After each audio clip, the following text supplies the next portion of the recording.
Hey all. Now it's the turn of the hollow-in Warframe. Let's welcome Dagath, a kind of allusion to the headless horseman. In a nutshell, it is a glass cannon. Very strong, but the survivability is pretty bad. And since I try to find interesting and working builds without using forms, the task becomes not an easy one. The build with invisibility and aquablades performed very well, but the acolytes were killed in 2 steps, which you see, is not very good.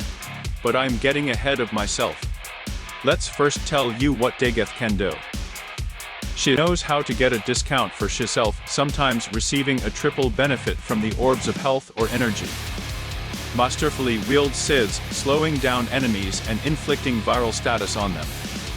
Condemn nearby enemies to their doom. In other words, it deals additional damage after a short period of time. Prevents her death. A very convenient ability which after use will be active until the moment of death, after which it will give you invulnerability, strengthen attacks, and at the end of the duration it will launch a 30-second cooldown. Well, what kind of rider is there without a horse? And here we have a whole herd that gallops forward, removing armor from doomed enemies and inflicting viral damage. In today's build I had to replace the 4th ability with Tharrow's Strike. This ability not only removes protection from enemies and deals damage to them, but also restores our health. Of the fragments, I only found the Tufforged Crimson Archon Shard. If you have extra Crimson Archon Shard, then add them. At least until Tharrow's Strike starts to remove all protection. I would advise to install the Azure Archon Shard, adding armor to themselves. But you can do without this. Now directly to the build. I only have 1 aura with this polarity. So the choice was obvious. Installing the full Umbra set. We increase the amount of our armor in all available ways. Don't forget adaptation, since we still have very little armor. And lastly, we install a mod that allows you to receive energy when receiving damage. Arcane Blessing will give us more health, which means we can live longer. Arcane Reaper will heal us a little and give us some armor after a melee kill. This time, I took Gotva Prime with me. Although it will not be used, I will show you the build. In the future I will demonstrate it in this version and possibly in a more advanced one. Tenet Diplos is useless in this state, but I have a couple of ideas for it, although it will cost a lot of forms. We will definitely come back to him again. But Dorrclave will be our indispensable assistant today. In the hands of our heroine, it restores a little health to us per hit. It also has a cyclical system, increasing the number of enemies that can be wounded in 1 blow, and also increases the chance of status. Comanion, panzer vulpaphyla. School of Focus Majore.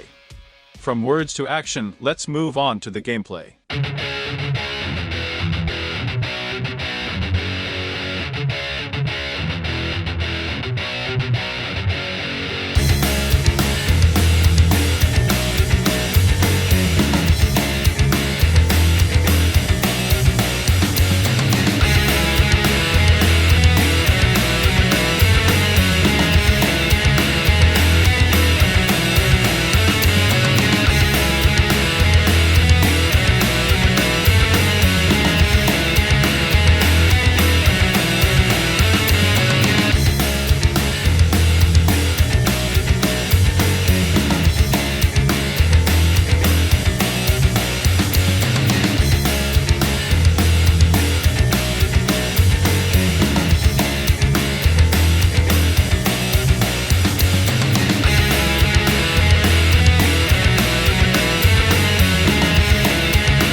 As always, I was glad to try for you. I hope you enjoyed the video and found it useful. Give your likes, write your wishes or comments, and don't you forget to subscribe to the channel. Videos are released every week. If you want to help the author and the channel, I will leave the link in the description below. See you soon.